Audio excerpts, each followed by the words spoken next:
할렐루야 안디옥교회 수요 일부 예배 참여하신 우리 성도님들 환영하고 축복합니다. 오늘 우리에게 주신 하나님의 진리의 말씀, 하나님의 은혜의 역사들을 기대하시면서 같이 찬송드리겠습니다.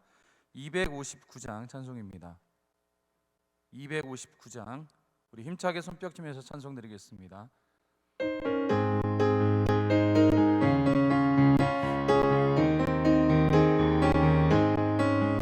예수 십자가에 흘린 피로써 그대는 씻기어 있는가? 벌어른 죄 이게 하는 능력을 그대는 참으지 않은가? 예수의 보혈로 그대는 씻기어 있는가? 마음속에 여러 가지 죄악이 깨끗이 씻기어 있는가? 주 예수와 밤낮으로 늘 함께 그대는 행동을 하는가? 아무 때나 어디서나 그대는 십자가 붙들고 있는가? 예수의 보혈로 그대는 씻기어 있는가? 마음속에 여러 가지 죄악이 깨끗이 씻기어 있는가? 주님 예수 다시 올 때 그대는 영접할 예복이 있는가? 그대 몸은 거룩한 곳 천국에 들어갈 준비가 됐는가? 예수의 보혈로 그대는 씻기어 있는가? 마음속에 여러 가지 죄악이 깨끗이 씻기어 있는가? 모든 죄에 더러워진 예복을 주 앞에 지금 다 벗어서 샘물같이 솟아나는 보혈로 눈보다 너에게 씻으라. 예수의 보혈로 그대는 씻기어 있는가? 마음속에 여러 가지 죄악이 깨끗이 씻기어 있는가? 아멘. 계속해서 283장 힘차게 찬송드리겠습니다. 283장 찬송입니다.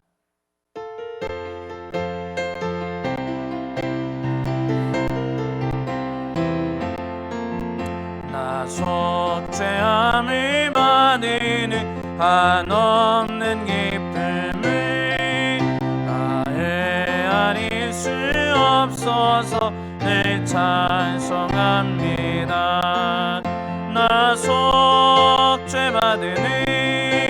나 속죄받으니 주를 찬미하겠네. 나 속죄받으니 주의 이름 찬미하겠네. 나 속죄함을 받으니 내 맘이 새로워 주 뜻을 준행하면서 죄기를 버리네. 나 속죄받으니 주를 찬미하겠네. 나 속죄받으니 주의 이름 찬미하겠네. 나 속죄함을 받으니 성령이 오셔서 하나님 자녀 된 것을 곧 증언합니다. 나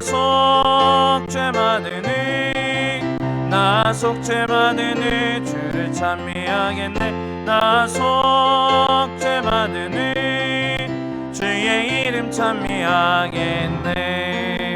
나 속죄함을 받으니 보혈의 공로로 내 죄의 은혜 입으니 늘 평안합니다. 나 속죄받으니 주를 찬미하겠네. 나 속죄받으니 주의 이름 찬미하겠네. 아멘. 309장 찬송 드리겠습니다. 309장 찬송입니다.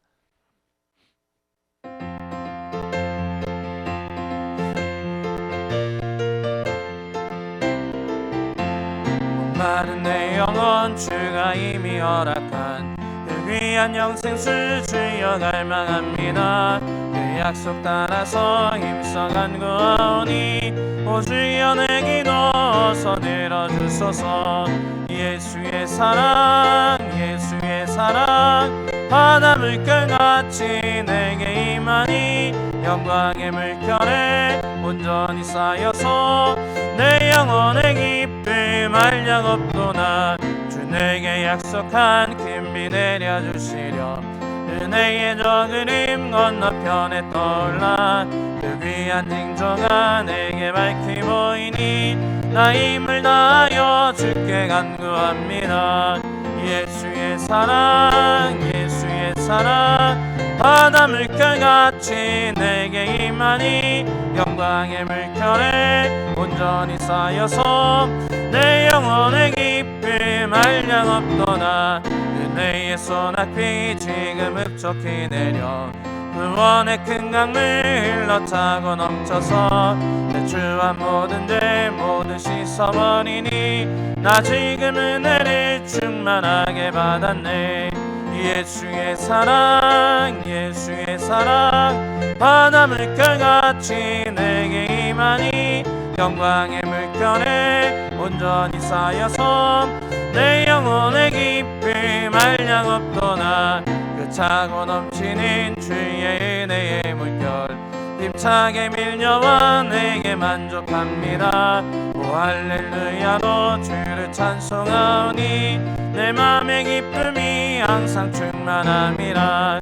예수의 사랑 예수의 사랑 바다 물결같이 내게 임하니 영광의 물결에 온전히 쌓여서 내 영혼의 기쁨 은혜의 소낙비 은혜의 소낙비 지금 흡족히 내려 구원의 큰 강물 흘러차고 넘쳐서 내 주한 모든 죄 모두 씻어버리니 나 지금 은혜를 충만하게 받았네. 예수의 사랑 예수의 사랑 바다 물결같이 내게 임하니 영광의 물결에 온전히 쌓여서 내 영혼의 기쁨 한량 없도다. 그 차고 넘치는 주의 은혜의 물결 게 밀려와 내게 만족합니다. 오 할렐루야로 주를 찬송하오니 내 맘의 기쁨이 항상 충만함이라.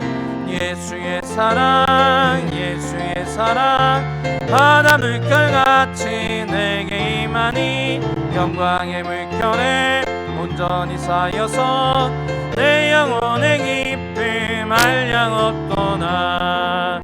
아멘. 이 시간 우리 합심으로 기도하겠습니다. 특별히 오늘은 이슬람에 대해서 바로 알기 시간을 갖습니다. 하나님, 우리가 더욱더 진리 가운데 바로서 주의 뜻을 이루어가는 하나님의 거룩한 용사로 세워져 가도록 은혜와 사랑으로 역사하여 주옵소서. 이 시간 특별히 말씀 증가실 배우는 목사님 위해서 우리 주여 한번 크게 부르짖고 합심으로 기도하겠습니다. 주여!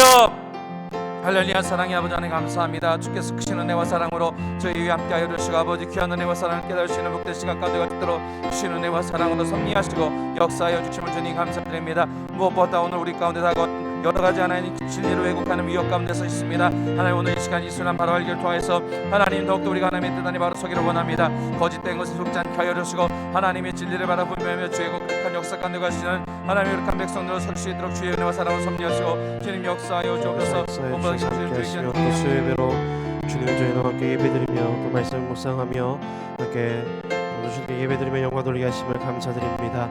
하나님 은혜 가운데 거하게 하시고 믿음으로 나가는 모든 심령 가운데 아버지 놀라운 역사하심이 우리 가운데 드러나게 하여 주시옵소서. 믿음으로 나아갑니다. 오직 주님 안에 의지하며 나갑니다. 한 사람 한 사람 심령 붙잡아 주시고 인도하여 주시옵소서. 감사합니다.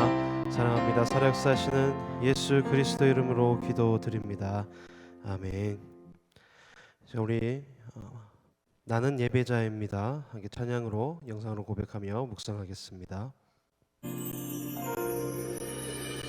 나는 하나님을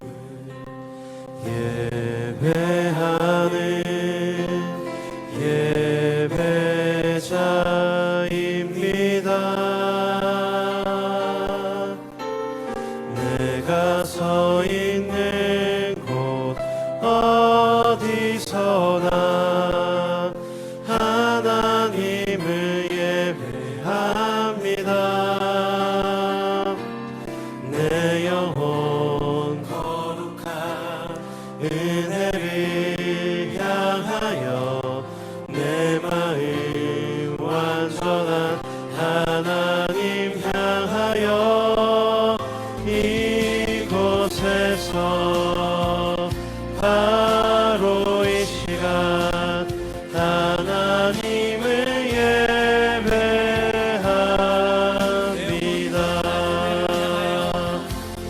내 영혼 거룩한 은혜를 향하여 내 마음 완전한 하나님 향하여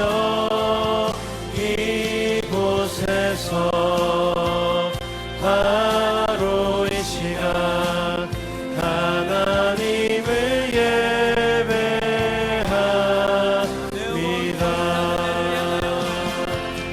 내 영혼 거룩한 은혜를 향하여 내 마음 완전한 하나님 향하여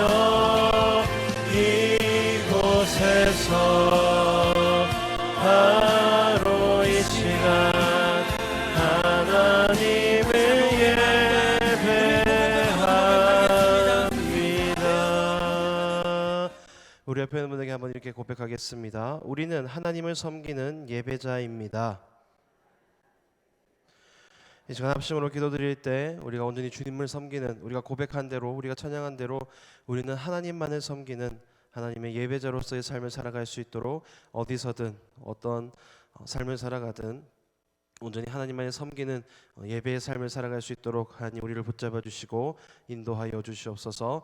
우리 한 번 더 합심으로 소리내어 기도하겠습니다. 하늘의 사랑이 풍성하신 하나님 감사합니다. 하나님께서 함께 하시고 인도하여 주셔서 우리 가운데 드러나며 우리 가운데 온전히 주님만을 바라보게 하시고 믿음으로 나가는 삶이 되게 하심을 감사드립니다. 하나님, 우리 앉은 모든 성도들 한 사람 한 사람 오늘 주님 안에 거하게 하시고 주님과 동행하는 삶을 살아가게 하시며 믿음으로 나갈 때 하나님 온전히 주님을 예배하는 예배자의 삶을 살아갈 수 있도록 인도하여 주시옵소서. 세상에 다른 어떠한 것들이 아닌 오직 하나님만을 섬기는, 오직 하나님만을 찬양하며 오직 하나님을 향해 예배드리는 참된 예배자로서, 참된 그리스도인으로서 세상과 구별되어지고 분별되어진 거룩하고 성결한 은혜의 삶을 살아가는 우리 안디옥의 모든 성도들 되게 하여 주시옵소서. 감사합니다. 사랑합니다. 살아 역사하시는 예수 그리스도 이름으로 기도드립니다. 아멘. 네, 사도신경으로 신앙 고백 드리겠습니다. 전능하사 천지를 만드신 하나님 아버지를 내가 믿사오며 그 외아들 우리 주 예수 그리스도를 믿사오니 이는 성령으로 잉태하사 동정녀 마리아에게 나시고 본디오 빌라도에게 고난을 받으사 십자가에 못 박혀 죽으시고 장사한 지 사흘 만에 죽은 자 가운데서 다시 살아나시며 하늘에 오르사 전능하신 하나님 우편에 앉아 계시다가 저리로서 산 자와 죽은 자를 심판하러 오시리라. 성령을 믿사오며 거룩한 공회와 성도가 서로 교통하는 것과 죄를 사하여 주시는 것과 몸이 다시 사는 것과 영원히 사는 것을 믿사옵나이다. 아멘.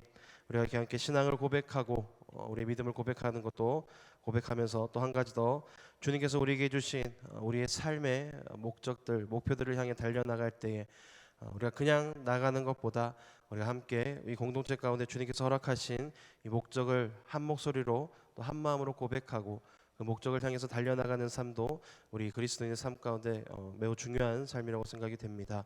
그래서 2021년 우리 안디옥 교회 주신 우리 목적 진수를 이제 함께 믿음으로 힘차게 함께 고백하겠습니다. 21세기의 사도행전적인 교회, 복의 근원되어 나누어주고 구워주고 베풀어주는 교회, 일심 합심 전심으로 하나 되어 온 세상에 복음을 전하는 은혜와 진리가 넘치는 교회,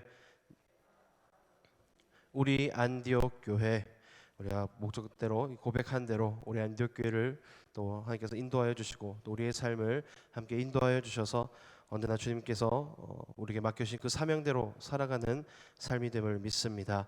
이 시간 우리 한 번 더 기도할 때 주님께서 주신 이 목적 진수를 기억하시면서 하나님, 우리 안디옥 교회가, 우리 안디옥의 모든 성도들이 일심 합심 전심으로 하나 되어 주님 명령에 따라, 주님께서 맡기신 사명을 따라 온 열방을 향해 복음을 증거하는 주님의 사명을 감당하는 교회가 되게 하여 주시옵소서. 우리 합심으로 기도드린 후에 우리 대표기도자 나오셔서 대표기도와 함께 헌금기도 하나님께 해주시겠습니다. 합심으로 함께 기도합니다. 할렐루야. 사랑이 풍성하신 하나님 감사합니다. 주께서 함께 하시고 인도하여 주셔서 하나님, 우리 안디옥교회가 더욱더 온전히 주님만을 바라보며 주의 은혜 가운데 거하게 하시고 하나님 믿음으로 나가게 하심을 감사드립니다.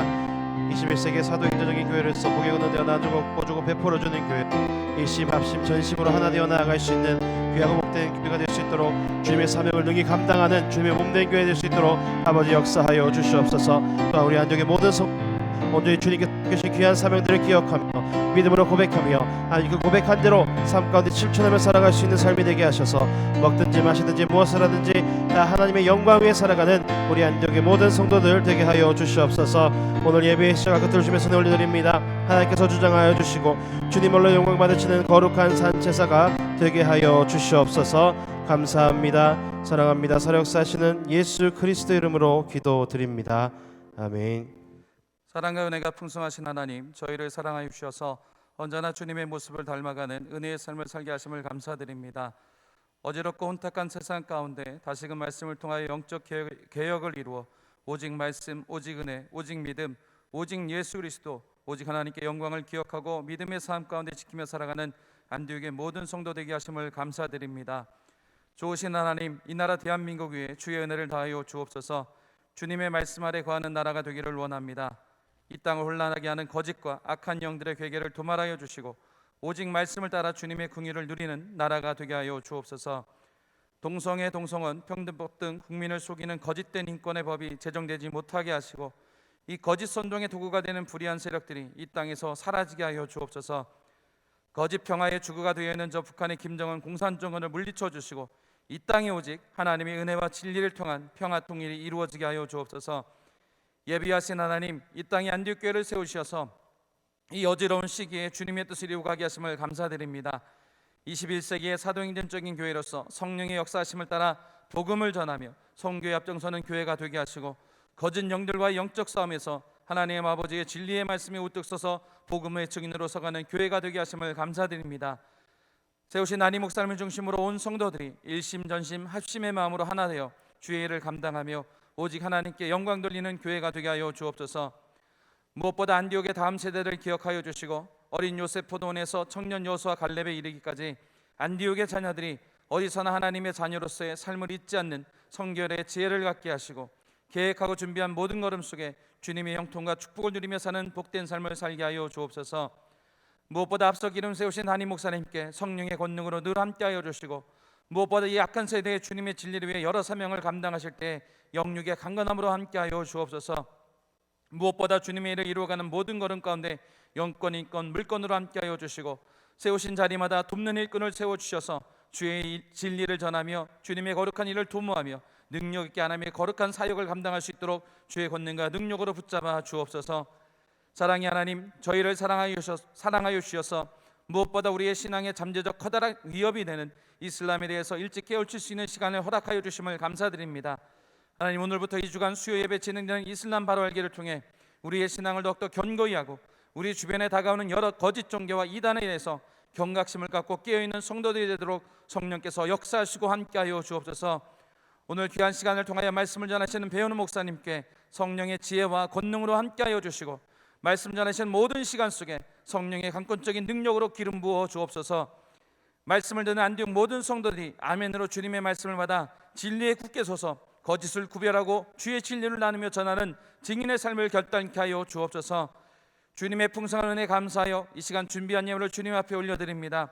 주님을 사랑하는 마음으로 예물을 드리오니 주님께서 기쁘게 흠양하여 주시고 이 예물이 사용되는 곳마다 복음의 진리가 널리 증거되는 역사가 나타나게 하여 주옵소서. 감사드리며 예수님의 이름으로 기도드립니다. 아멘.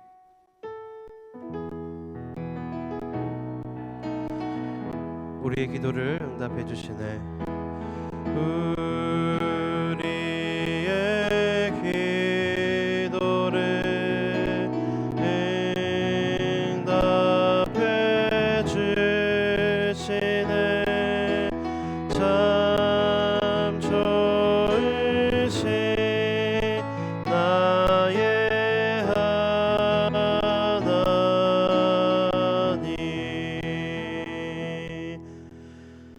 채우소서 영상을 통해서 함께 찬양하시면서 준비하신 예물 하나님께 올려드리겠습니다.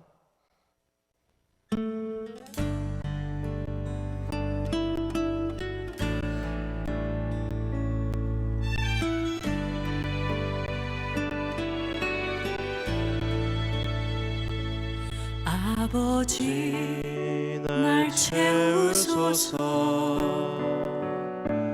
오직 아버지의 마음으로 아버지 날 채우소서 오직 아버지의 마음으로 아버지 날 채우소서 오직 아버지의 음성으로 아버지 날 채우소서 오직 아버지의 음성으로 아버지만 나의 채움 되시며 아버지만 나의 마음 만지사 그 마음과 그 음성이 나의 전부 되소서 나를 채우소서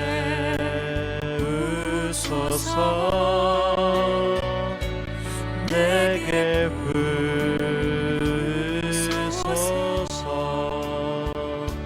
주님 감사합니다. 우리를 채우시는 그 하나님의 은혜를 소망하며 바라보며 하나님 우리가 늘 언제나 주님 말씀 가운데 순종하며 나아갈 수 있는 삶이 되게 하여 주시옵소서.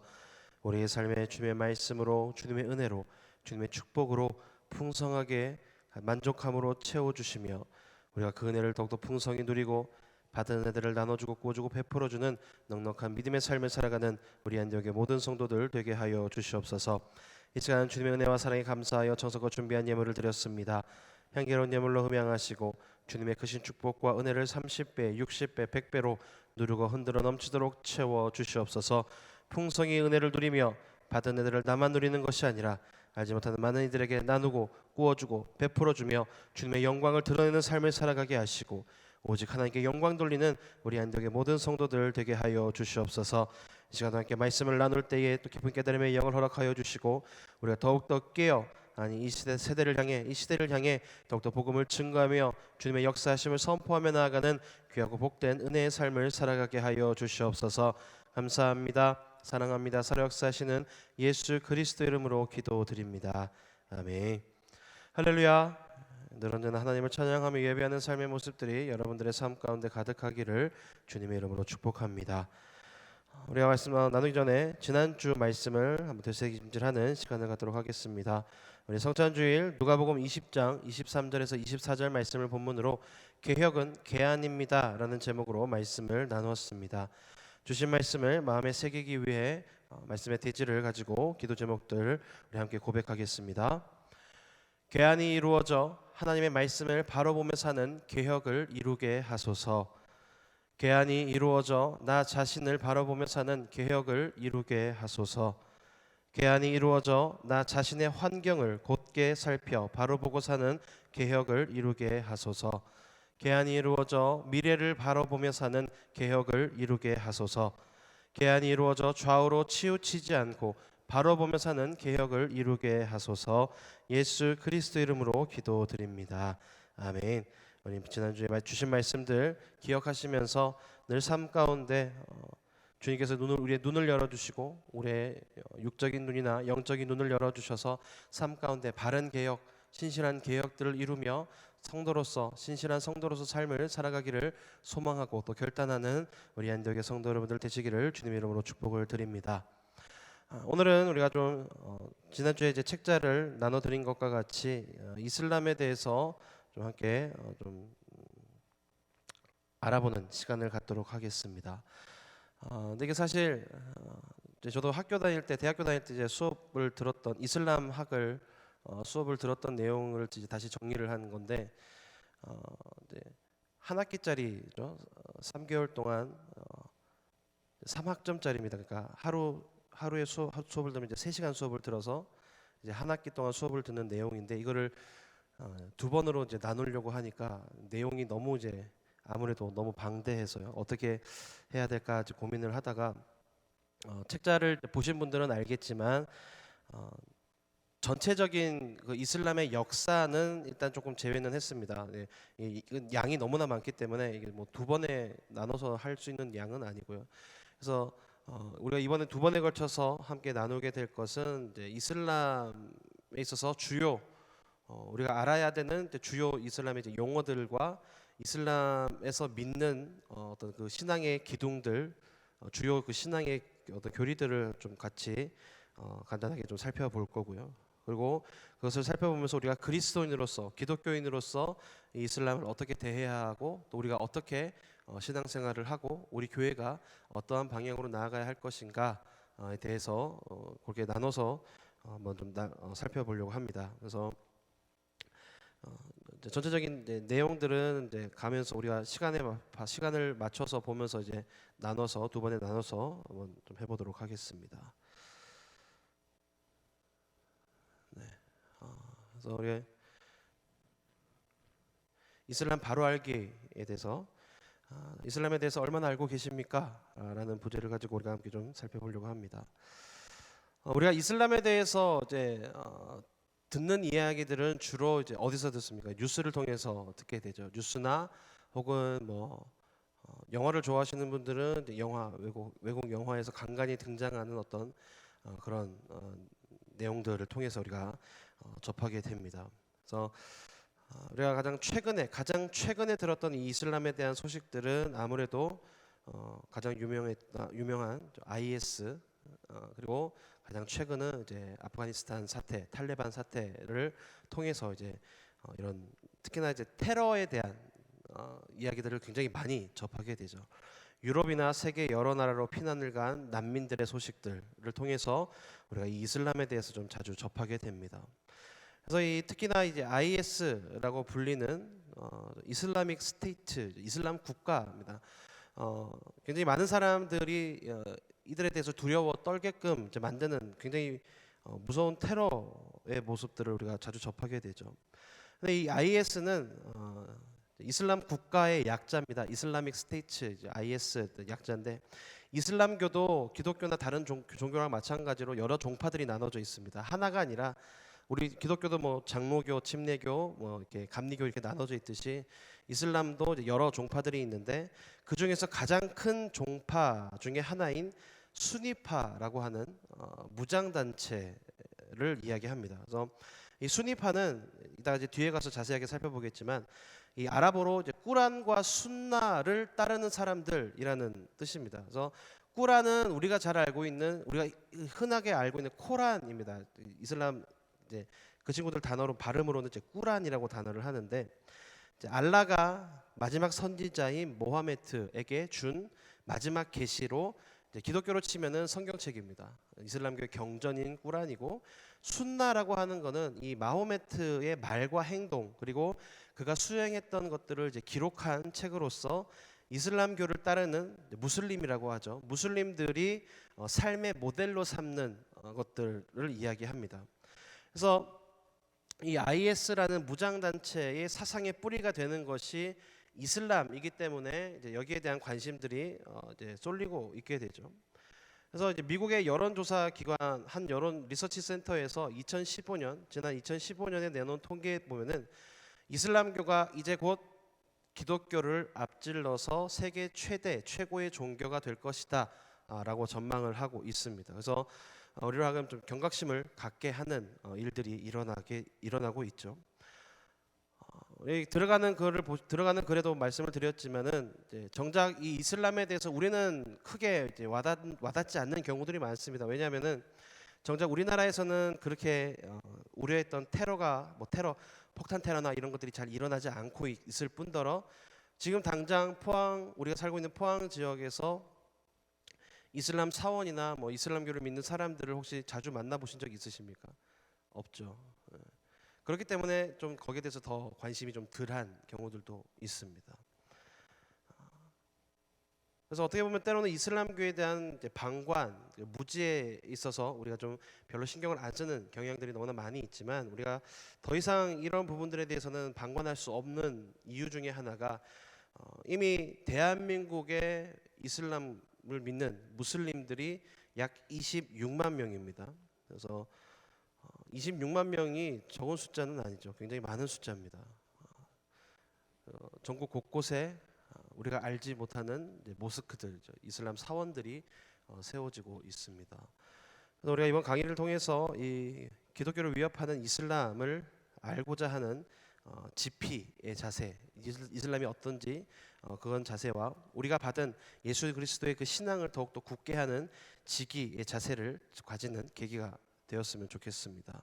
그래서 우리가 첫 번째로 이제 이슬람의 현황에 대해서 좀 한번 좀 간단하게 좀 살펴보겠습니다. 이슬람에 대해서 얼마나 이해를 하고 계신지 한번 좀 질문을 해보겠게요. 자, 첫 번째 질문입니다. 오늘 책자에 나와 있듯이 가장 많은 무슬림 이슬람교를 믿는 사람들이 사는 나라가 어디일까요? 혹시 아시는 분 계십니까? 어느 나라가 가장 무슬림이 많을까요? 네? 인도네시아?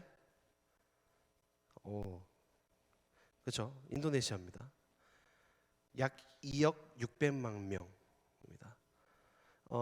뒤에 보시면 이제 표가 최다 무슬림 국가 표가 있는데 인구 전 세계 인구 숫자에 말하면 2억 600만 명이라는 인구 숫자는 별거 아니지만은 인도네시아라는 나라 자체를 봤을 때 전체 인구의 80%입니다. 그러니까 거의 이제 무슬림 국가라고 보면 되겠죠. 그러면 두 번째 질문입니다. 그럼 유럽에는 무슬림들이 얼마나 살고 있을까요? 유럽 지역에는 무슬림들이 얼마나 많이 살고 있을까? 2019년 기준에요. 프랑스 인구 전체 10%가 무슬림이고요. 스웨덴과 오스트리아는 약 9%입니다. 네덜란드는 8.5%, 벨기에는 7.8%의 전체 인구의 이 정도 비율이 유럽에서 무슬림의 숫자입니다. 그 외 다른 나라들도 거의 이제 비슷비슷한 숫자입니다. 그러니까 굉장히 많은 숫자의 무슬림들이 유럽 지역에 퍼져 있다라고 볼 수 있으면 되겠습니다. 그러면 아시아권, 유럽은 이렇다 치고 아시아권에 살고 있는 무슬림은 얼마나 될까요? 아시아권, 뭐 우리가 살고 있는 이제 이 동북아시아, 동남아시아, 아시아 지역에 사는 무슬림들. 전 세계 무슬림 인구의 3분의 2가 아시아권에 살고 있습니다. 우리가 흔히 알고 있는 것은 뭐죠? 이슬람은 이제 중동, 사우디아라비아나 뭐 아프가니스탄이나 뭐 이런 중동 지역을 중심으로 한 종교라고 이제 흔히들 알고 있지만 사실은 지금 현재 상황에서 봤을 때는 아시아가 가장 강력한 무슬림 지역권이라고 보면 됩니다. 우리가 살고 있는 이 아시아권이요. 그러면 우리가 이슬람에 대해서 좀 잘못 알고 있는 부분들요. 이슬람은 중동을 중심으로 한 종교다.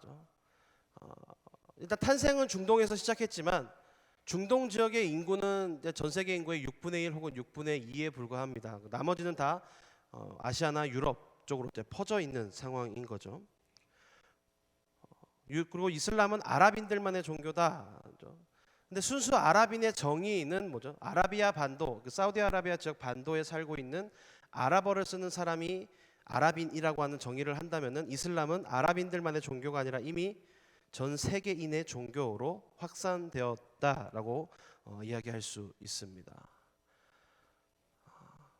또 무슬림에 대한 잘못된 이미지가 뭐죠? 우리가 흔히 알고 있는 이슬람에 대한 이미지는 뭐냐? 한 손에는 칼, 한 손에는 코란을 들고 무력으로 세계를 정복했다라고 이제 이해를 합니다. 그래서 굉장히 전투적인 폭력적인 종교라고 이야기를 하죠. 근데 하지만 오히려 타 종교에 대해서 포용 정책을 펼치는 게 이슬람입니다. 그렇게 폭력적이지 않습니다. 물론 폭력적인 부분들도 있죠. IS를 대변하는 일종의 그 무력 단체들이 있습니다. 근데 대부분의 이슬람은 굉장히 큰 포용 정책을 펼칩니다. 단적인 예로 지금은 우리가 이제 들어갈 수는 없지만 시리아에 가면은 그 우마이야 사원이라는 이슬람 큰 사원이 하나가 있습니다. 근데 그 사원 안에 아이러니하게 그 사원 안에 기독교의 굉장히 중요한 기독교 역사에서 굉장히 중요한 인물의 무덤이 그 사원 안에 있습니다. 혹시 누구의 무덤인지 혹시 아십니까? 지금 여기 앉아 계신 분들 중에 2008년도에 성지순례를 다녀오신 분들도 계세요. 저랑 같이 저도 같이 갔었는데 저랑 같이 직접 거기 우마이야 사원을 들어갔습니다. 가고 그 무덤까지 보고 왔죠. 혹시 기억하실지 모르겠지만 세례 요한의 그 목이 붙어 있는 무덤이 이슬람 사원 안에 있습니다. 그러니까 우리가 흔히 알고 있는 그 이슬람의 이미지대로라면은 이 기독교의 사원은 당연히 없애고 헐어버리고 이슬람 사원을 지어야 하지만 이슬람 그 세례 요한의 무덤 교회 위에 그냥 이슬람의 사원을 덮어서 지어버렸습니다. 이거는 우리는 다른 종교들을 포용하고 다른 종교들을 안아줄 수 있는 종교다라는 걸 보여주기 위해서 그들이 그렇게 지었던 것이죠. 그래서 오히려 다른 종교에 대해서는 굉장히 포용적인 정책을 펼치는 것이 이슬람입니다. 그래서 우리가 잘못 알고 있는 것들이 역사상 가장 호전적인 종교인들이다라고 알고 있습니다. 전투적인 종교인들이다. 근데 좀 안타까운 내용이긴 합니다. 어느 한 부분에서는 그럴 수 있지만요. 전 세계 역사 전체를 놓고 봤을 때는 안타깝지만 기독교가 더 호전적입니다. 기독교가 더 폭력적이었고 더 전투적인 역사를 가지고 있습니다. 우리가 좀 그에 대해서 좀 제대로 알고 잘 알고 우리가 좀 더 대처를 하는 것이 필요하겠죠. 이슬람이 기독교에게 가장 큰 대적이 되는 이유가 무엇이냐? 첫 번째는 전 세계에 있는 모든 종교들 중에서 가장 빠르게 성장하고 있는 종교입니다. 가장 빠른 추세로 그 확산 세력이 늘어나고 있고 그 인구 숫자가 점점 늘어나고 있는 종교고요.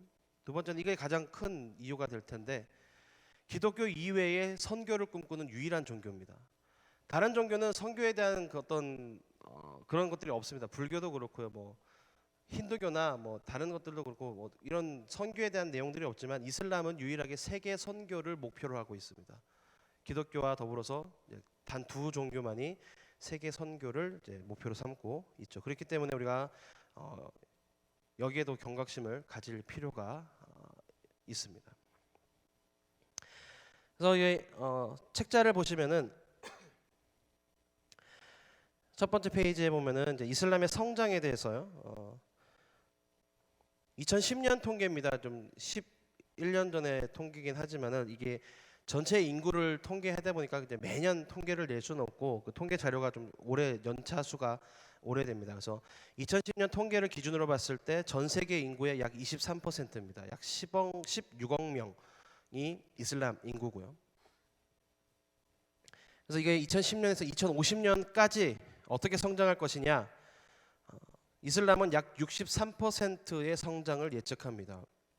반면에 기독교는 23%, 힌두교가 오히려 많죠. 34%의 성장세를 기록할 것이다 라고 예측을 합니다.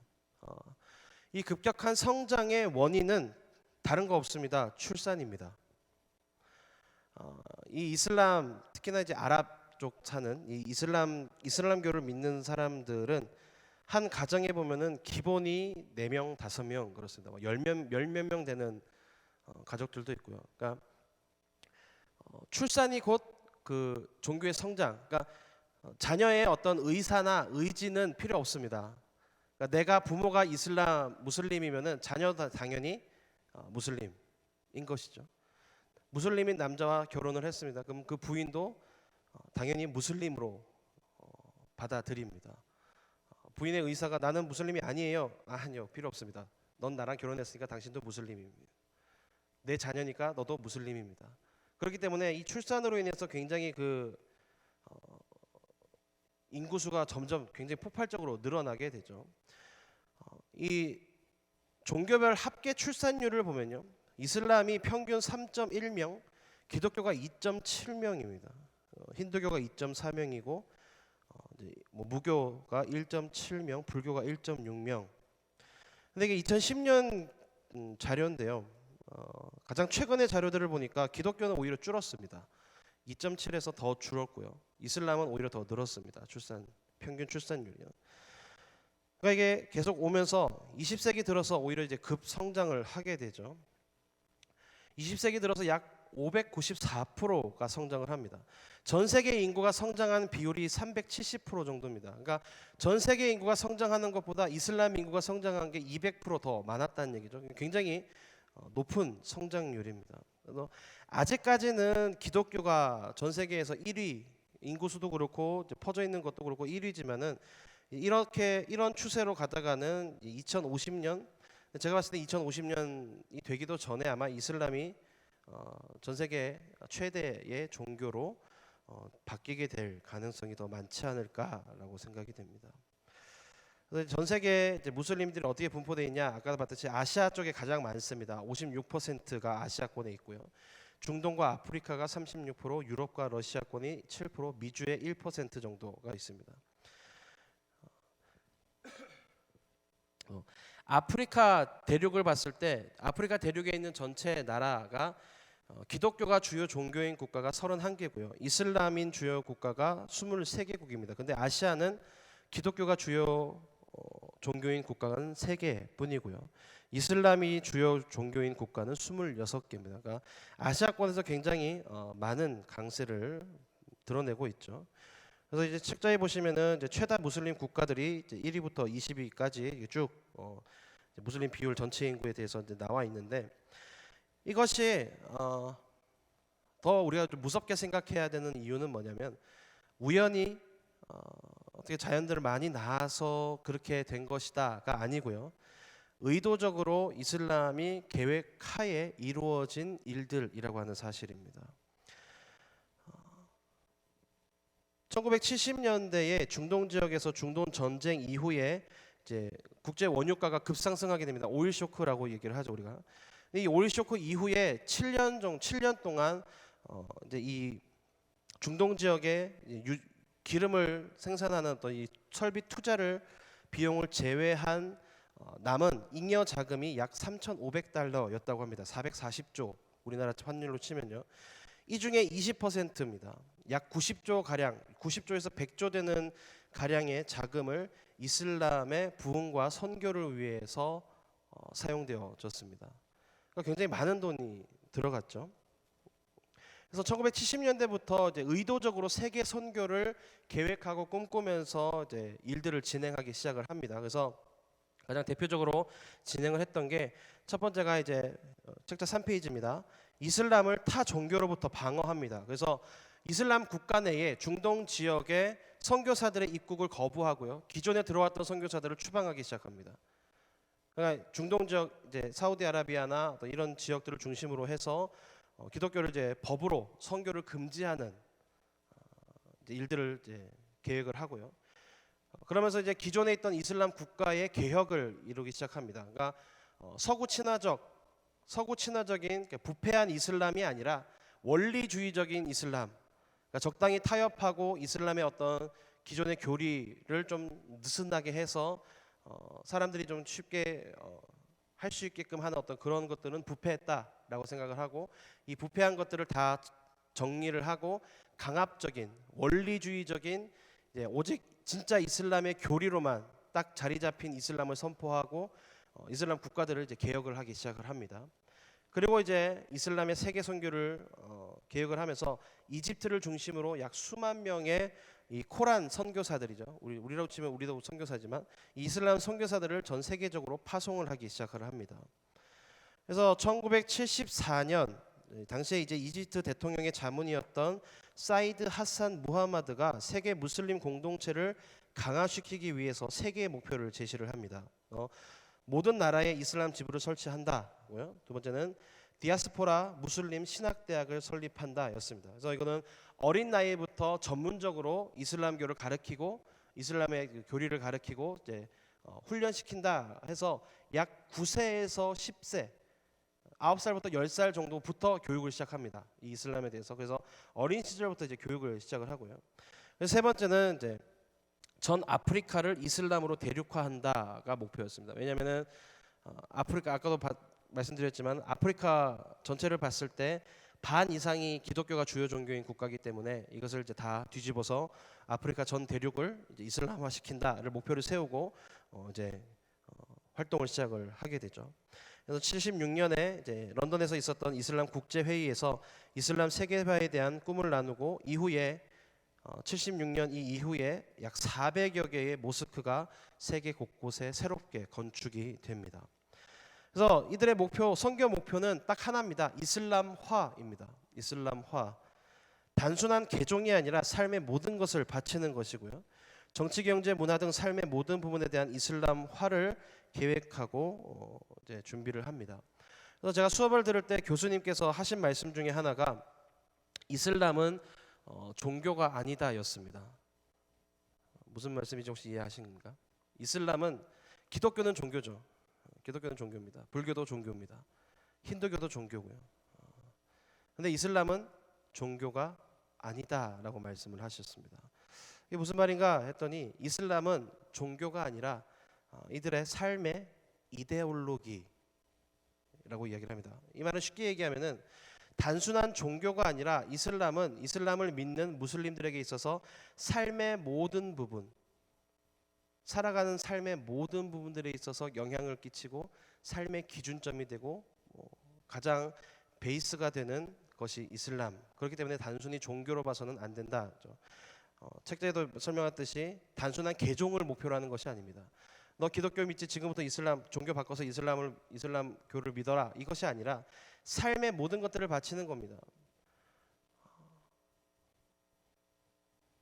먹고 자고 생활하고 숨쉬고 하는 모든 것들, 활동하는 그 모든 것들이 이슬람교가 가장 우선시 돼야 되고 이슬람 교리가 가장 먼저 돼야 되고 이슬람의 법이 가장 먼저가 되어야 한다라는 것이죠.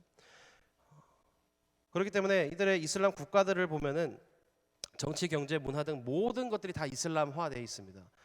일반적인 우리가 알고 있는 쉽게 이야기하면은 대한민국의 헌법, 각 국가마다 헌법이 있죠.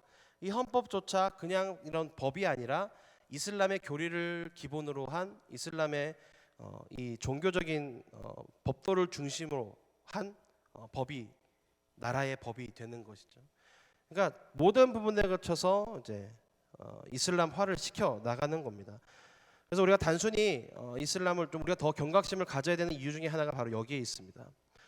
우리는 단순히 종교로 생각을 하죠. 근데 종교가 아니라요. 삶입니다. 이슬람 무슬림들의 삶이고 인생이고 삶의 모든 것들입니다. 그렇기 때문에 우리가 더 경각심을 가져야 되고 우리가 흔히 뉴스에서 가장 많이 봤던 뉴스 중에 하나가 혹시 이런 뉴스 보신 적 있을 겁니다. 이슬람 가족 중에 자식이 예수님을 믿게 됐어요. 예수님을 믿게 됐는데 그래서 종교를 내가 개종을 해서 기독교를 믿겠다 했더니 아버지가 이 아들을 때려 죽였습니다. 어떻게 됐을까요? 이 아버지는 무죄입니다. 그게 이슬람 법입니다. 내 가족 중에 이슬람을 버리고 다른 종교로 개종을 한다? 이 아버지가 그 아들을 때려 죽여도 이슬람 법에 의하면 무죄입니다. 그거는.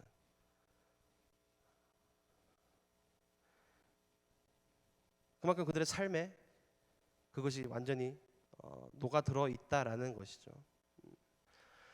우리야 뭐 어떻습니까? 당연히 그러지면 안 되지만 뭐 기독교 집안에서 아들이 나 교회 안 다녀, 나 이제 절에 갈 거야라고 해서 뭐 그 어머니가 그 아들을 때려 죽일 수 있습니까? 안 되죠. 살인죄잖아요, 그거는. 근데 이슬람은 그런 것들이 적용이 되지 않습니다. 모든 것들이 이슬람 법의 중심이 되는 것이죠. 그렇기 때문에 우리가 더 경각심을 가지고 이 이슬람교가 더 넓어지는 것들을 좀 경계를 해야 되는 부분들이 있습니다. 4페이지에 보시면 이제 한국의 이슬람은 어떻게 될까요? 역사를 보면요, 9세기 중엽 중국에 진출해 있었던 아랍 페르시아계 무슬림들이 이제 바닷길을 통해서 당시의 통일 신라까지 진출을 하게 됩니다. 그래서 우리나라 이제 역사서도 보면은 이 통일 신라 시대에 이 아랍인들이 우리 이 한반도에 들어온 기록들이 있습니다. 굉장히 빠른 시기죠. 굉장히 우리 생각보다 굉장히 빠른 시기에 우리 나라에 이미 들어왔고요. 그래서 이게 제 845년에 이븐 쿠르바비드라는 사람이 저술한 왕국과 도로 총람이라고 하는 기록에 기록되어져 있습니다. 그래서 이제 이때부터 이제 조금씩 이때는 이제 상인으로 이제 아마 우리나라에 들어왔겠죠. 물건을 팔기 위해서 혹은 이제 통일신라의 어떤 물품들을 가지고 이제 실크로드를 통해서 이제 중동 지역의 상인들을 중심으로 이렇게 교류가 시작을 하다가 간혹가다 그렇게 보면 또 그런 게 있죠. 한반도에 왔다, 통일신라에 왔더니까 이 신라의 문화나 뭐 이런 것들이 너무나 아름답고 너무나 좋더라. 그래서 난 여기에 살아야겠다 해서 정착한 무슬림들이 한두 명씩 이제 생기기 시작을 합니다. 그렇게 해서 이제 조금씩 이제 이슬람 인구가 늘어나기 시작하고요.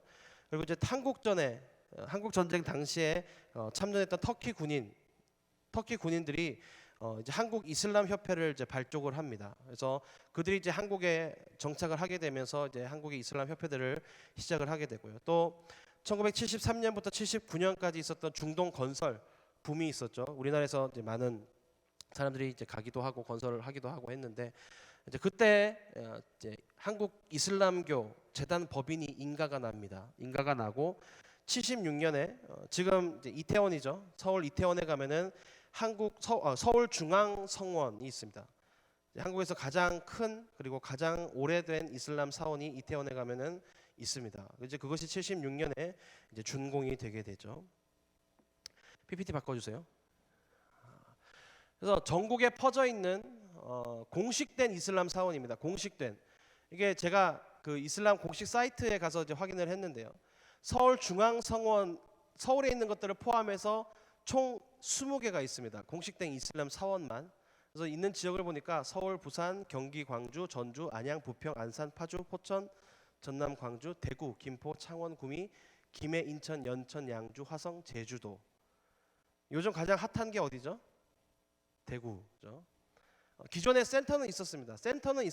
이슬람 센터는 있었는데 이들이 다시 새롭게 이제 아예 성원죠. 이슬람 사원을 이제 건축하고자 해서 시도를 하다가 지금 이제 요새 주민들의 반대에 부딪혀서 이제 요즘 뉴스에 많이 나오고 있죠. 그래서 이 공식된 사원만 20개고요. 모스크를 제외한 우리가 흔히 알고 있는 이슬람 사원 하면 이제 모스크잖아요. 모스크를 제외한 크고 작은 기도처, 무슬림들이 가서 이제 기도하고 하는 이제 소위 얘기는 기도원 같은 거죠. 뭐 그것이 크든 작든 그 기도원 이제 무살라라고 하는데 이게 약 123개가 있습니다. 근데 일반적으로 이제 학자들이 보니까 이게 지금 겉으로 드러나서 확인된 것만 123개인 거죠. 그러니까 아마 암암리에 대해서 200개 이상 이제 전국에 퍼져 있을 것이다라고 이제 추측을 합니다. 그럼 이제 모스크랑 무살라가 이제 뭐냐? 모스크는 우리가 흔히 알고 있는 이제 이슬람 사원을 모스크라고 이야기를 하는데 그 기준이 있습니다. 이맘이라고 불리는 지도자가 있죠. 이맘.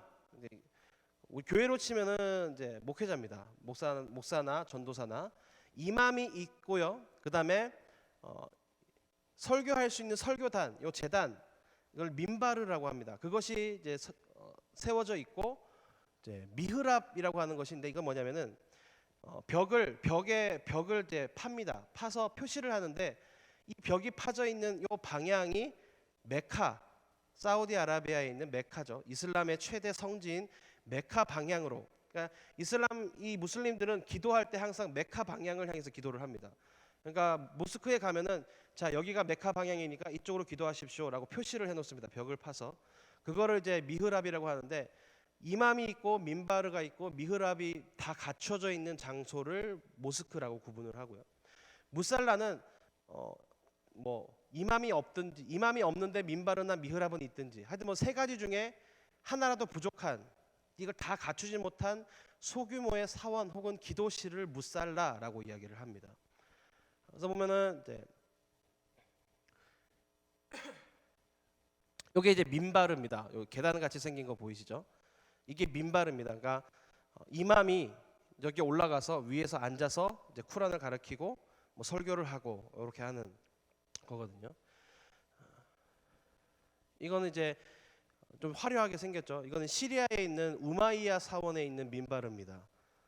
이렇게 생긴 것도 있고요. 그냥 간단하게 바닥에서 그냥 이런 강대상 같은 거 해놓고 앉아서 하는 민바르도 있습니다. 이거는 이제 사원이 워낙 크고 화려하다 보니까 민바르도 이렇게 화려하게 만들어 놓은 것들도 있고요. 요거는 이제 터키에 가면은 우리가 제일 유명한 이슬람 사원이 있죠. 아야소피아. 터키에 있는 이스탄불에 있는 가장 큰 그 아야소피아에 있는 미흐랍입니다. 그러니까 여기 파져 있는 요 방향으로 쭉 가면은 메카 방향인 거죠. 예, 그러니까 무슬림들이 여기를 향해서 이제 여기서 이렇게 머리를 대고 무릎을 꿇고 이제 기도를 하는 거예요. 이 방향으로. 이것도 이제 사원이 워낙 크다 보니까 이렇게 화려하게 이렇게 만들어 놓은 거고요. 일반적으로 이렇게 벽을 파서 조그맣게 만들어 놓습니다. 요거는 스페인에 가면은 그라나다라고 하는 도시가 있습니다. 그라나다라고 하는 도시에 가면은 우리가 가장 유명한 이제 궁전이 하나 있는데 알함브라라고 하는 궁전이 있습니다. 이 알함브라 궁전 안에 나스르 궁전이라는 곳이 있는데 그곳의 한 방에 이렇게 미흐랍이 이제 파져 있습니다. 스페인이라고 하니까 되게 좀 의문스러 좀 궁금하시죠? 왜 스페인에 이런 것들이 있을까? 1231년부터 1492년까지 이 그라나다 스페인 지도입니다. 스페인 지도에 보면은 여기 그라나다라고 보이시죠? 요 해안가 요 지역을 다스렸던 왕국이 있습니다. 이 왕조가 이슬람 왕조였습니다. 나스르 왕조라는 이슬람 왕조인데 수도가 이 스페인 그라나다라는 도시였고요. 그래서 그라나다 왕국이라고 불립니다. 그래서 이 이베리아 반도에서 이제 왕국을 형성해서 다스리다가 이제 기독교주의 국가, 카톨릭 국가였죠. 이 당시 이제 1469년 당시에 이 카스티아 지역에 아라곤과 카스티아라고 하는 왕국이 합쳐지면서 이제 결혼을 하게 됩니다. 두 왕국의 왕과 이제 공주가 이제 결혼을 하게 되면서 카톨릭 부부 왕이 탄생을 합니다. 이사벨 1세와 페르난도 5세. 이 부부가 카톨릭 신자예요. 그러니까 이들에 의해서 이 나스르 왕조가 이제 쫓겨나게 됩니다. 이 지역에서 쫓겨나면서 장시간에 걸쳐서 이제 결국은 이제 다 이 나스르 왕조가 물러가게 되죠. 근데 그렇게 해서 이제 스페인에서 이제 이 이슬람 왕조가 다 사라지게 되는데 그래도 꽤 오랜 기간 다스렸기 때문에 이제 이들이 만들어 놓은 궁전이나 어떤 이것들 학문이나 예술 등이 그대로 이제 남아 있어서 지금까지 보존되어져 있습니다. 그래서 보면은 요 그라나다 지역이고요. 여기 이제 알함브라 궁전입니다.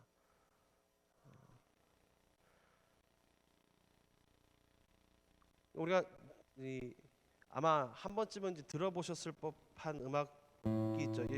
들리십니까 혹시? 알함브라 궁전의 추억이라고 하는 이제 기타곡인데요. 아마 한 번쯤은 어디서 들어보셨을 거예요. 그게 배경이 되는 궁전이 바로 이 알함브라 궁전입니다. 우리가 이제 일반적인 이제 모스크의 모습을 생각을 하면 이제 이런 모습이죠. 막 돔이 커다랗게 있고, 막 첨탑들이 막 세워져 있고, 이게 이제 터키에 있는 이스탄불에 있는 아야소피아고요.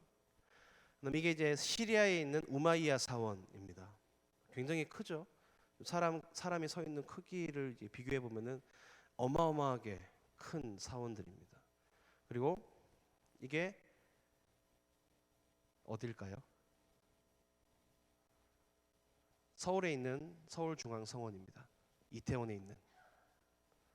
생각보다 크죠? 무슬림들 모여 있는 거 보이십니까? 예배드리려고 이렇게 모여 있는 겁니다. 우리가 흔히 생각하는 모스크는 이런 모습이죠. 첨탑들이 세워져 있고 막 그 도움이 커다랗게 있고 그런 이제 모습들이 있는데 아까 말씀드렸지 모스크의 구분이 뭐죠? 이맘이 있고 미흐랍이 있고 민바르가 있으면 됩니다. 그러니까 크기는 크게 상관없습니다. 이 돔도 없어도 되고요. 첨탑이 없어도 됩니다. 요 세 개만 갖춰져 있으면은 모스크예요. 그래서 어떤 한 학자분께서 전국을 돌아다니면서 이슬람 사원들을 조사를 하다가 발견한 것 중에 하나가 전남 통영에 있는 이슬람 모스크입니다.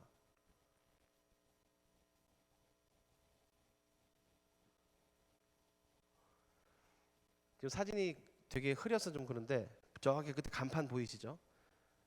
이슬람 모스크라고 간판이 붙어져 있습니다. 근데 저 건물이 일반 상가 건물입니다. 일반 상가 건물 2층인가 3층에 저렇게 돼 있고요. 그 안에 보면은 있습니다. 저렇게 민바르 있죠? 미흐랍 있죠? 뭐 막 아야소피아나 이런 것처럼 화려하진 않지만 어쨌든 이맘이 올라가서 설교해서 앉아서 설교할 수 있는 그게 뭐 작은 계단이 상관없어요. 그게 있기만 하면 모스크인 거예요.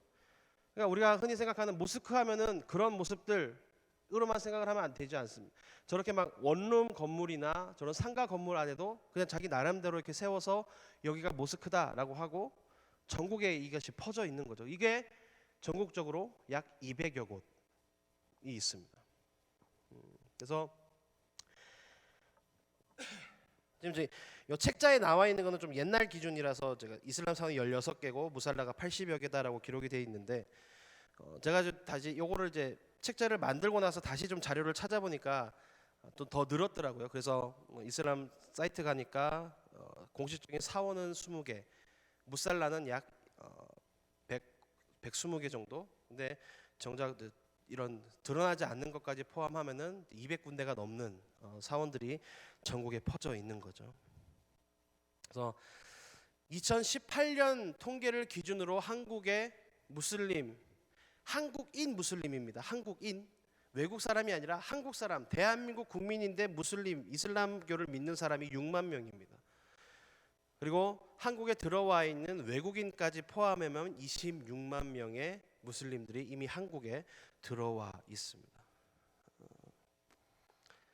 그리고 전국 각지에서 저렇게 사원들을 세우고 자기들 예배를 드리고 기도를 하고 있는 것이죠.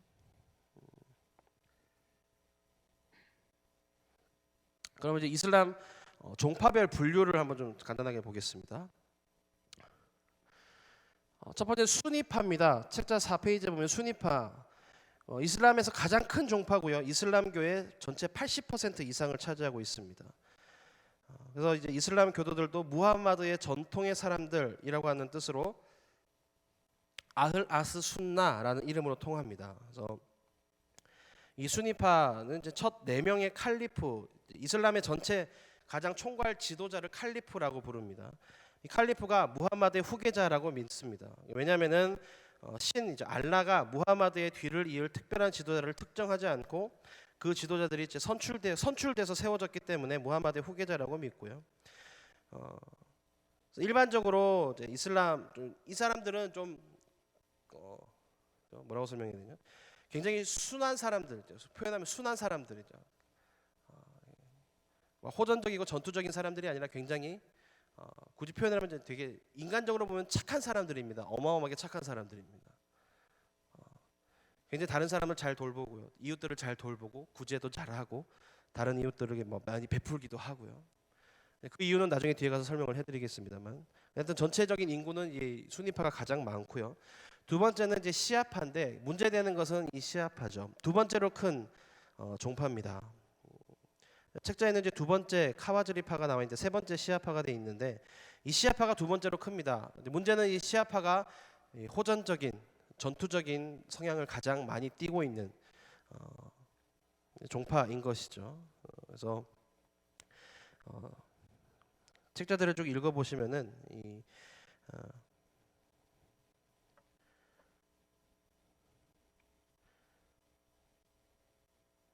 두 번째로 큰 종파이긴 하지만은 어떤 그 무력이나 어떤 그런 힘이 있어서는 굉장히 강한 종파가 이 시아파고요. 그 외 나머지가 이제 뭐 카와즈리파, 기타 다른 크고 작은 종파들이 이렇게 있습니다.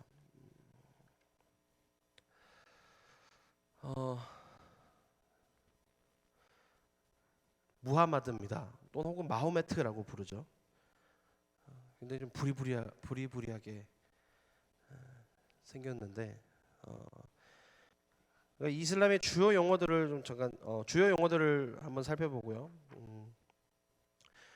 시간이 벌써 지금 11시 55분이기 때문에 오늘은 이슬람의 주요 용어까지만 살펴보고 나머지는 이제 다음 주에 살펴보도록 하겠습니다.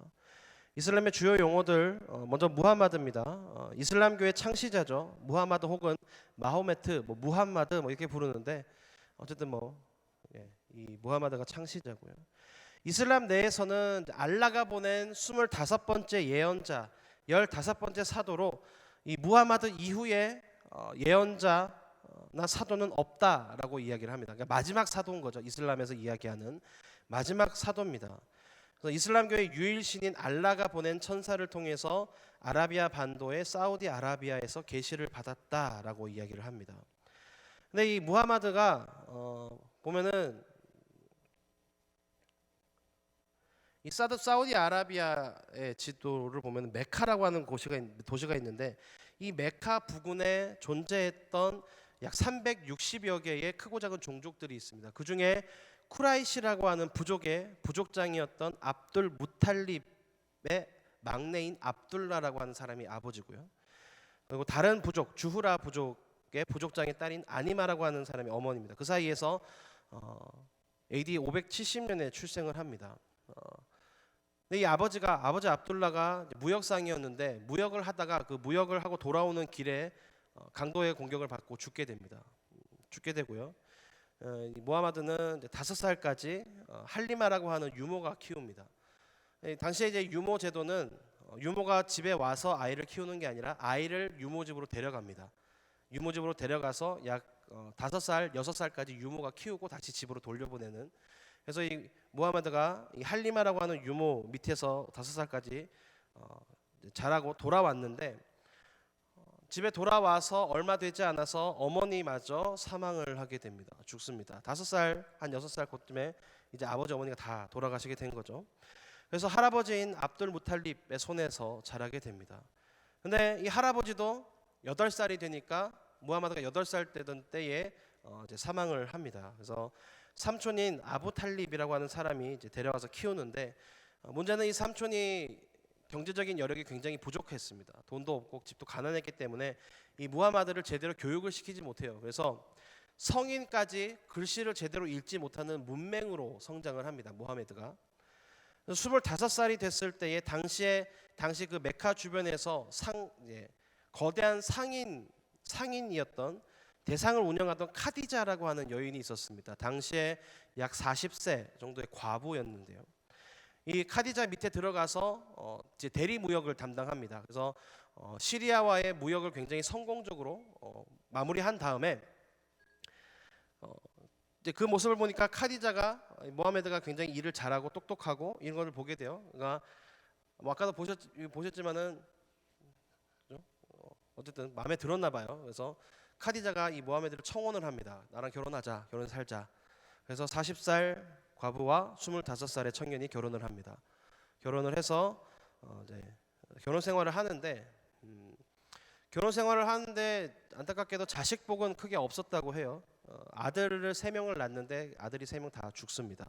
일찍 죽고요. 그래서 아들이 없어서 자신의 이제 조카죠. 삼촌인 아부 탈립의 아들인 알리라고 하는 조카를 양자로 드리고요. 그 노예 중에 좀 똑똑한 이 자이드라고 하는 친구를 자기 또 양자로 삼습니다. 그렇게 해서 이제 자식들을 이제 키우게 되고요.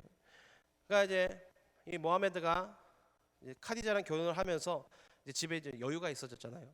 카디자가 굉장히 부자였습니다. 그러니까 집에 돈이 많으니까 이 무하마드가 할 게 없는 거죠. 자기가 굳이 일을 안 해도 집에 돈도 많고 하니까 할 게 없으니까 이제 뭐를 하느냐?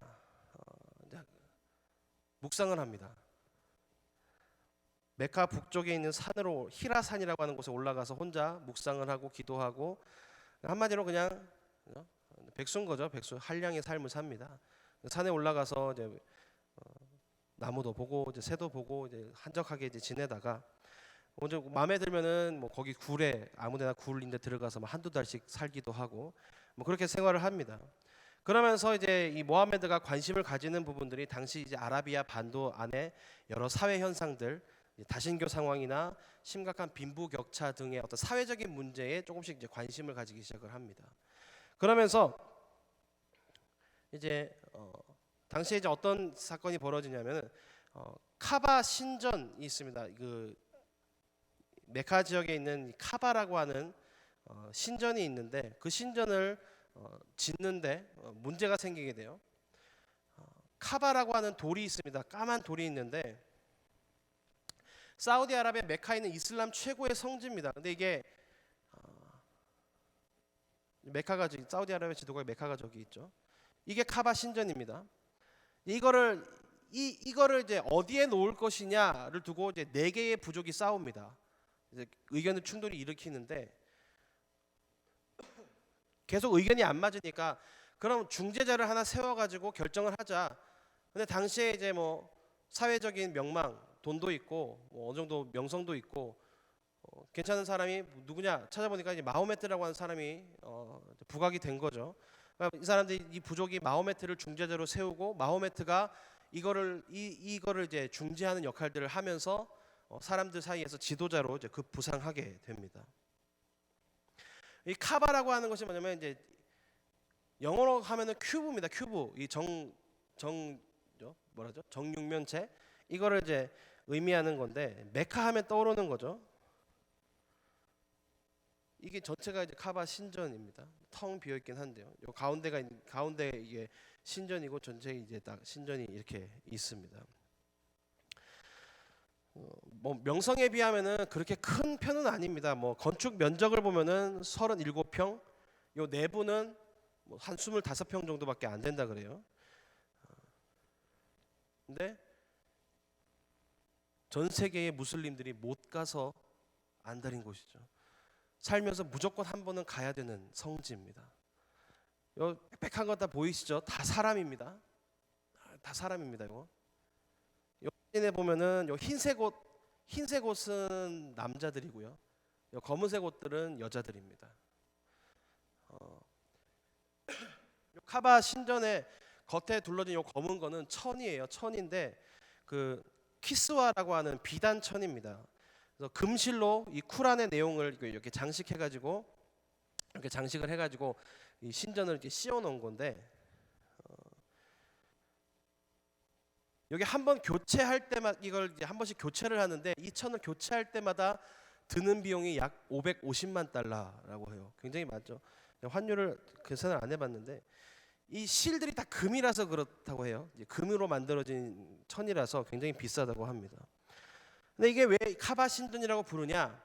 요 신전 모퉁이에 검은색 돌이 하나 있습니다. 카바라고 불리는 검은색 돌이 있는데 요겁니다. 검은색 안에 있는 검은색 보이시죠?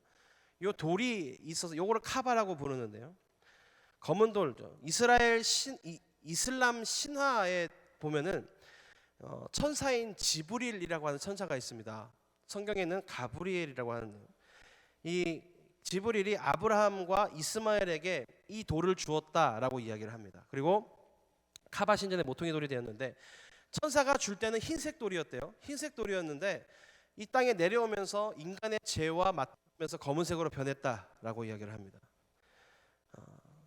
근데 다만 실제 역사상으로 보면은 서기 400년 이후에 등장을 합니다. 이 돌이. 근데 이 돌이 도대체 뭐냐? 무슨 돌이냐? 아무도 몰라요. 돌의 성분이 뭔지 어디서 왔는지 아무도 모릅니다. 가장 이제 신빙성 있는 가설은 운석이라는 가설이 있습니다. 이게 이슬람 성지지만 이슬람교가 만들어지기 이전부터 메카 지역에서 여러 부족들이 섬겼던 대상체입니다. 그러니까 하늘에서 막 떨어져서 운석일 것이다라고 하는데 이렇게 공개만 됐지 뭐 꺼내서 분석을 해보고는 못하게 돼 있어요. 그래서 이 돌이 진짜 뭔지는 아무도 모릅니다. 약 한 30cm 정도 크기라고 하고요. 사실 이슬람도 우상 숭배를 철저하게 금지는 합니다. 근데 이 무슬림들의 소원은 뭐냐면 메카에 가서 이 이슬람 사원에서 성지 순례를 하면서 요 돌에 손 한번 대보는 거, 요 돌에 손 한번 만져보고 이 돌에 이제 뽀뽀 한번 하는 거, 그게 이제 평생의 소원인 거죠. 우상 숭배를 철저하게 금지함에도 불구하고 이제 그렇게 하는 이유는 뭐냐면은 무하메드가 그렇게 했다라 그래요. 무하메드가 이 돌을 대상으로 해서 그렇게 했다라고 해서 사람들 역시 나도 그렇게 한번 해보고 싶다라고 합니다. 하고 싶으면. 근데 아까도 사진에서 보셨지만은 그 수많은 사람들이 돌면서 이 조그마한 돌에 다 못하기 때문에 이제 막아놨어요. 막아놔서 사람들이 이제 아쉬운 마음에 이제 요 앞을 이렇게 지나가면서 이 손이라도 한번 뻗어갖고 요 방향으로 손을 뻗어서라도 한번 그렇게 해보고 싶다라고 이제 이야기를 하죠. 그래서 이 메카의 성지 순례를 온 사람들이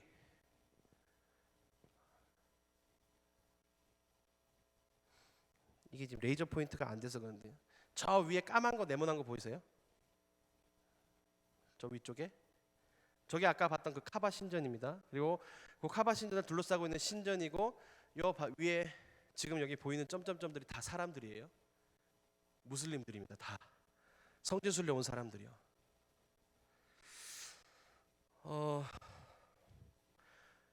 이 사람들이 대기하고 있다가 요 안에 들어가서요. 다시 보여드릴게요. 요 안에 들어가서 요 주변을 이렇게 돕니다. 도는데 어떻게 도느냐? 반시계 방향으로 빠르게 4번, 천천히 3번, 총 7번을 도는데 만약에 이 돌다가 횟수를 빼먹는다 아니면은 시간에 늦어서 제대로 하지 못했다 하면은 그 순례는 무효가 되는 거예요.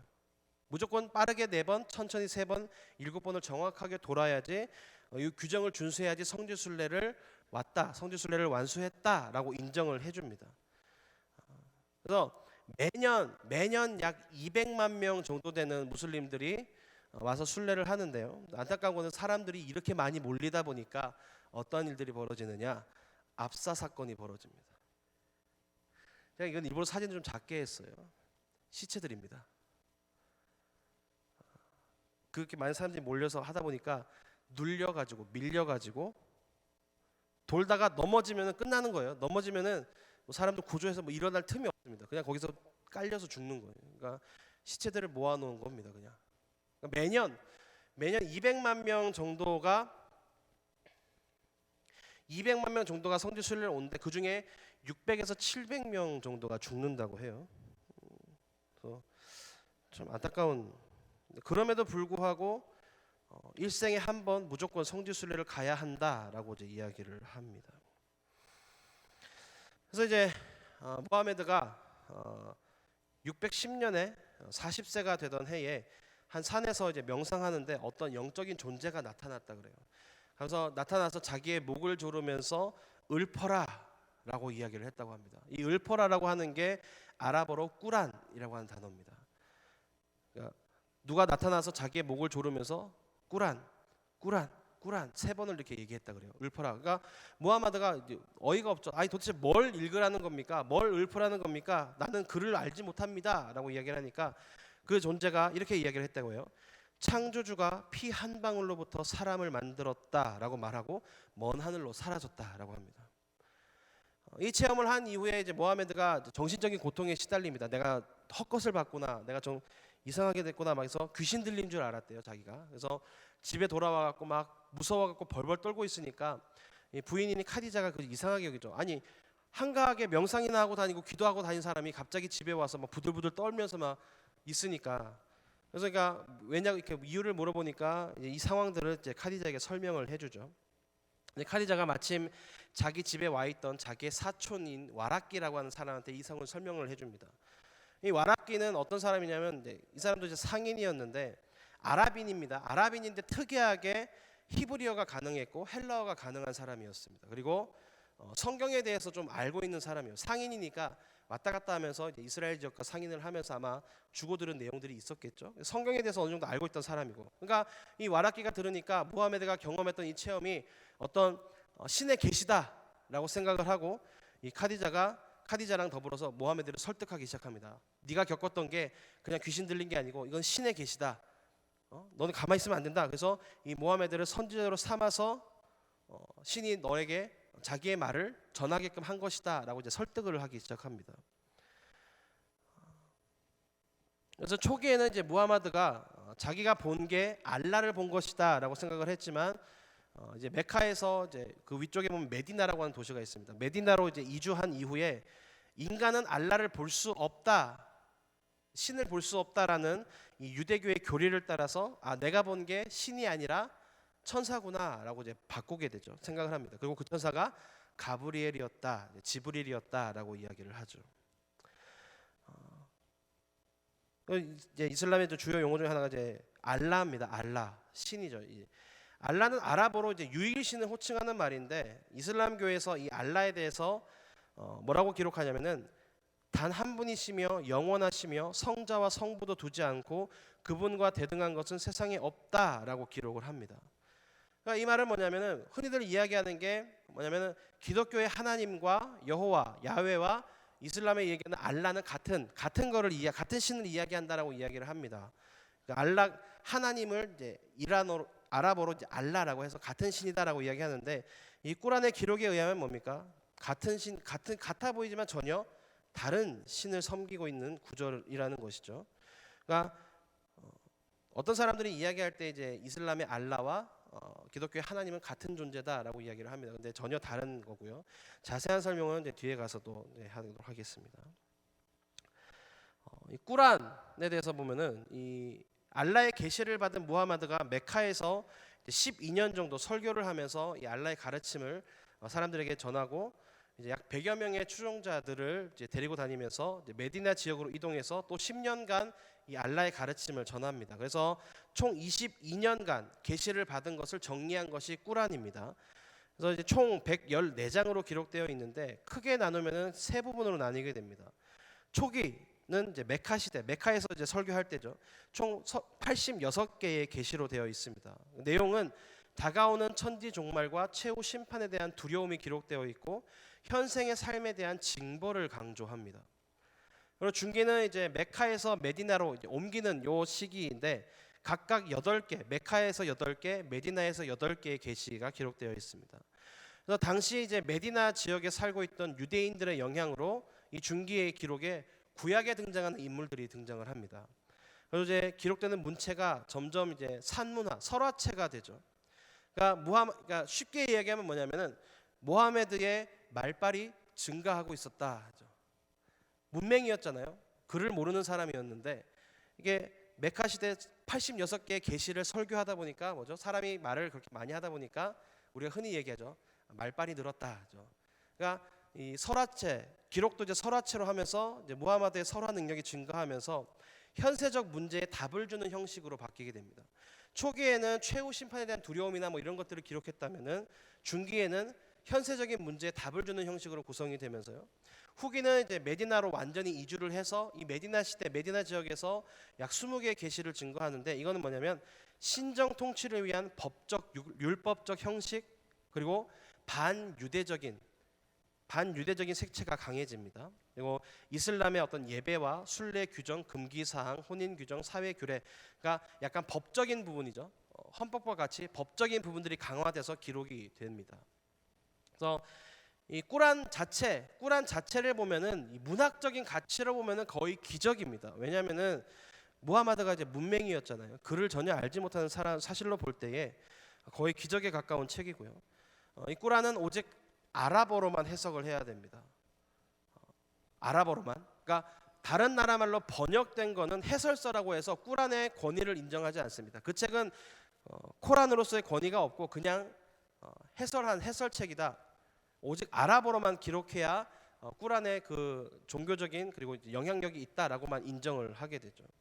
그래서 초반에는 뼈나 가죽에 이제 기록을 하다가 그리고 사람들이 말로 외워서 이제 전승을 하다가 이제 전쟁이 돼서 이제 그것을 외우는 사람들이 많이 이제 죽게 되죠. 죽게 되니까 이 기록을 남겨야겠다라는 필요성을 느껴서 모하메드 이후에 2대 칼리프가 된 우마르라고 하는 사람이 당시에 이제 모든 자료들 모하메드에게 들었던 모든 설교를 기억하는 사람들을 다 모읍니다. 다 모아서 네가 기억하는 모하메드의 설교들을 다 하나씩 기록합니다. 기록해서 정리를 해서 오늘날의 책으로 구조되어 있어요.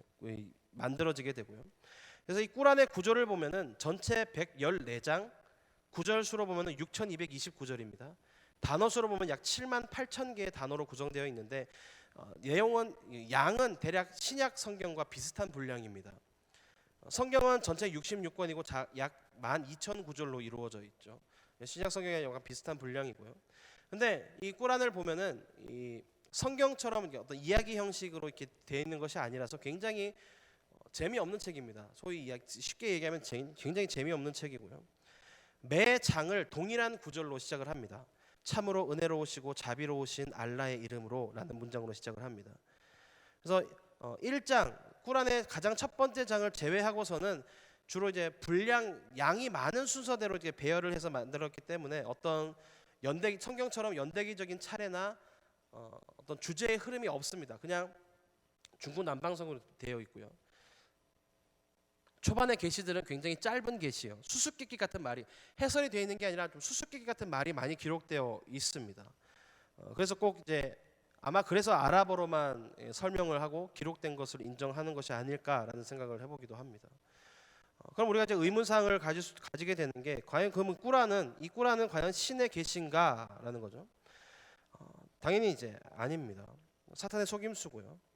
당시 사회상이 만들어낸 작품이라고 볼 수 있습니다. 우상 숭배와 타락된 사회에 대한 이 무하마드의 분노죠.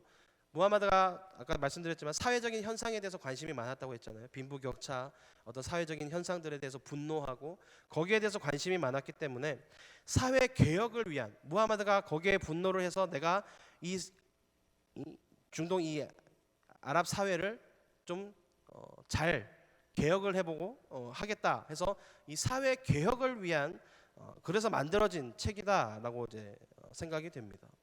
그리고 수수께끼 같은 말들이 많다라고 했잖아요. 그게 뭐냐면은 이 무하마드가 황홀경에 빠져서 그러니까 제정신이 아닐 때 알 수 없는 계시. 아마 이제 역사학자들은 간질병이라고 이야기를 합니다. 무하마드가 이제 가지고 있던 질병이 있었는데 간질병이 있었는데 그 병 때문에 발작이 일어날 때에 무하마드 머리 가운데 떠오르는 어떤 그런 말들을 기록한 것들이 있기 때문에 제대로 의미도 알 수 없는 그런 내용이다라고 이제 얘기를 하죠. 그래서 전체적인 내용들을 보면은 알라에 대한 신앙, 경배 행위, 무슬림의 도덕과 인간의 생활 등을 지배하는 법률, 그러니까 이슬람의 기본 바탕을 기록하고 있고 당연히 아랍어로 기록이 되어 있습니다.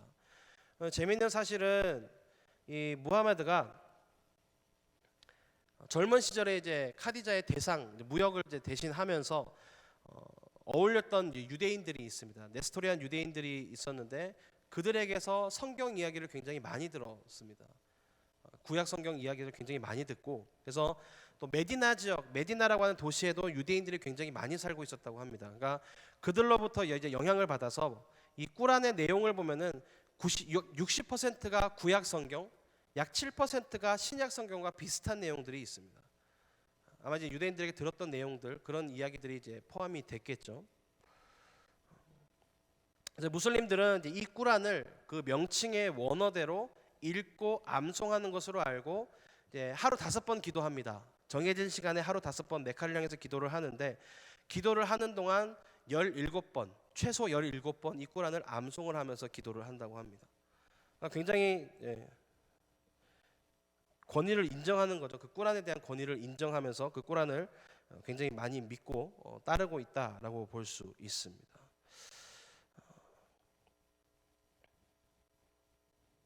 사실 전체적인 것으로 보면은 이슬람교는 어떤 당연히 시작은 무하메드가 받았던 신적 계시다라고 이야기는 하지만 사실은 어쨌든 사람이 만든 종교고 무하메드가 알 수 없는 그 상황 가운데서 내뱉었던 이야기들을 기록하고 어떤 사회적인 법규, 사회적인 당시의 사회적인 어떤 제도나 이런 것에 대해서 반대해서 개혁을 위해서 이건 이렇게 하면 안 된다. 이게 옳은 방법이다. 이렇게 살아야 된다라는 어떤 그런 삶의 방식들을 적용한 종교라고 볼 수 있을 것 같습니다. 그래서 우리가 좀 이슬람에 대해서 좀 그런 부분들을 좀 기억하시고 알고 계시면 아무래도 좀 더 이슬람에 대해서 바로 알 수 있는 것이 되지 않을까라고 생각을 합니다. 그래서 오늘은 시간이 많이 지났기 때문에 여기까지만 하도록 하겠습니다. 다음 주에 11페이지부터 이슬람이 믿는 6개의 신앙의 기둥이 있습니다. 이슬람의 6개의 기둥 그리고 무슬림들이 신앙생활을 하면서 행하는 5가지 반드시 실천해야 되는 5가지의 행동 양식이 있습니다. 거기에 대해서 한번 좀 살펴보고요.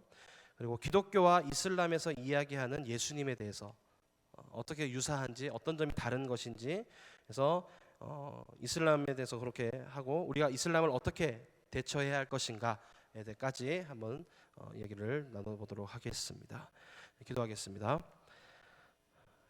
사랑이 풍성하신 하나님 아버지 감사합니다. 오늘도 귀한 복된 시간을 허락하여 주시고 우리가 짧지만 이슬람에 대해서 또 이렇게 알아볼 수 있는 기회들을 허락하심을 또 감사드립니다.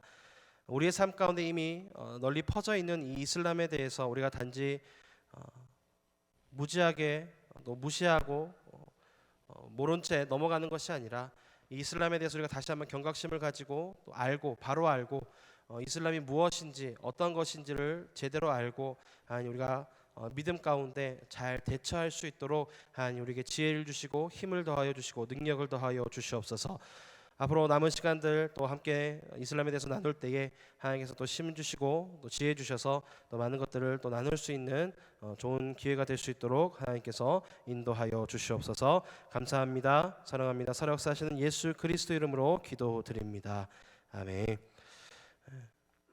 사실 이 1시간이라고 하는 시간이 좀 많이 부족합니다. 이건 다 하기가 많이 부족한데 저도 너무 오랜만에 이거를 다시 공부하면서 좀 준비를 하다 보니까 좀 어영부영한 것들이 좀 있긴 했습니다만은 책자를 한번 이렇게 살펴보시고요. 나중에 이제 또 다른 기회가 된다면 저도 이제 자료들을 다시 정리를 하고 좀 공부했던 것들을 다시 좀 살펴봐야 돼서 혹시 나중에 또 기회가 되면은 이슬람의 역사에 대해서 어떻게 시작했고 어떻게 지금까지 발전해 왔고 한 것에 대해서도 한 번 더 나눌 수 있는 좀 시간을 한번 만들어 보든지 아니면 제가 우리 이제 스튜디오가 생겼으니까 영상으로 이렇게 제작을 해서 만들어서 한번 좀 그렇게 나누어 보는 또 시간들을 좀 가지도록 하겠습니다. 그래서 오늘 함께 나눴던 내용들을 책자를 통해서 한번 보시면서 다시 한번 보시면서 좀 기억하시고 다음 주에 우리 나머지 내용들을 또 이렇게 진행을 하도록 하겠습니다. 우리 시간 같이 영상을 통해서 너 어디 가든지 함께 찬양을 묵상하겠습니다. 주님께서 우리에게 명령하신 전도의 사명들, 복음의 전파의 사명들, 이슬람 교도들은 세계 선교 이 이슬람교를 전파하는 것에 대해서 굉장히 목숨 걸고 하고 있습니다. 세계 선교를 향해서 또 뭐 강압적이든 어쨌든 이슬람교를 전파하고 사람들을 이슬람교로 끌어오는데 엄청난 노력들을 하고 있습니다. 그 노력의 모습들은 우리가 좀 본받을 필요는 있겠죠.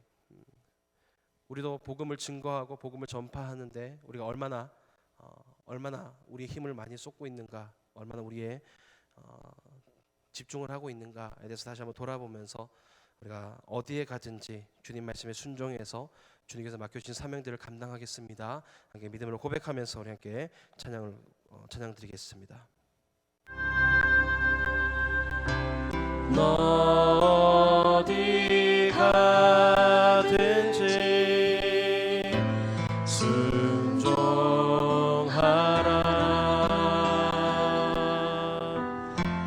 너 어디 있든지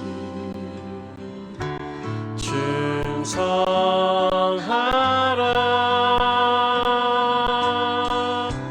주 너의 하나님 왕 되신 주 영원히 주님만 찬양하리.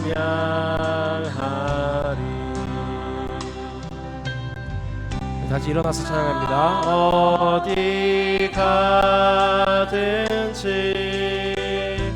순종하리.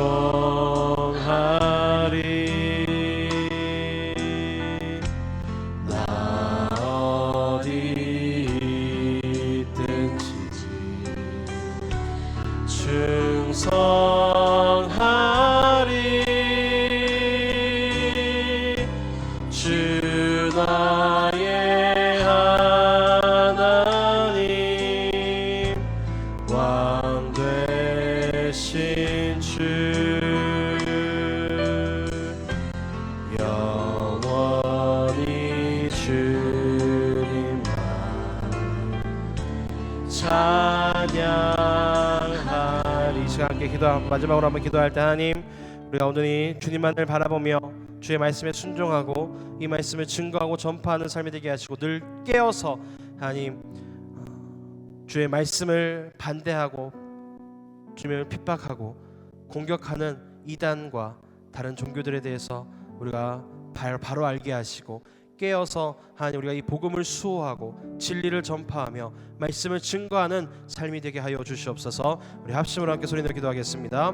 할렐루야. 사랑이 풍성하신 하나님, 주께서 함께 하시고 인도하여 주셔서 하나님 우리가 성경을 더 공부하고 더 깊이 알아가는 것도 필요하지만 때로는 이단들과 다른 종교들이 어떠한 것인지 어떠한 모습을 가지고 있는지 우리가 거기에 대해서 바로 알고 하나님 우리가 올바른 지혜롭게 대처하며 신앙을 고수하고 복음을 전파하며 진리를 수호하는 거룩하고 선한 삶을 살아갈 수 있도록 하나님 우리에게 지혜를 주시고 능력을 더하여 주시옵소서.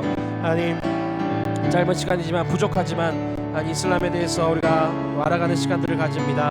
하나님께서 지혜 주셔서 또 세임 주셔서 하나님 우리가 더 깊이 이 이슬람에 대해서 알아가게 하시고 이 이슬람이 가지고 있는 문제점들과 우리가 어떻게 그리스도인으로서 대처해야 하는지를 다시 한번 깨닫게 하시며 우리가 올바른 신앙인으로 세상과 구별되어지고 분별되어진 거룩하고 성결한 은혜의 삶을 살아갈 수 있도록 주님 인도하여 주시옵소서. 우리 가운데 함께 하실 주님을 기대합니다. 우리가 노력해 역사하실 주님을 기대합니다. 하나님 역사하여 주시고 인도하여 주시옵소서. 감사합니다. 사랑합니다. 살아 역사하시는 예수 그리스도 이름으로 기도드립니다. 아멘. 이제는 우리 주 예수 그리스도의 무한하신 은혜와 우리의 아버지 되시는 하나님의 변함없으신 사랑과 보혜사 성령님의 충만하심이 이슬람을 비롯한 다른 이단들과 다른 종교들에 대해서 지혜롭게 알게 하시고 또 믿음 안에서 잘 대처할 수 있도록 하나님께서 우리 가운데 결단을 주셔서 우리가 온전히 더욱더 복음을 지키고 전파하고 증거하기를 소망하고 결단하는 모든 안디옥 성도들의 삶 가운데 지금부터 영원토록 함께 하시기를 간절히 축원하옵나이다. 아멘.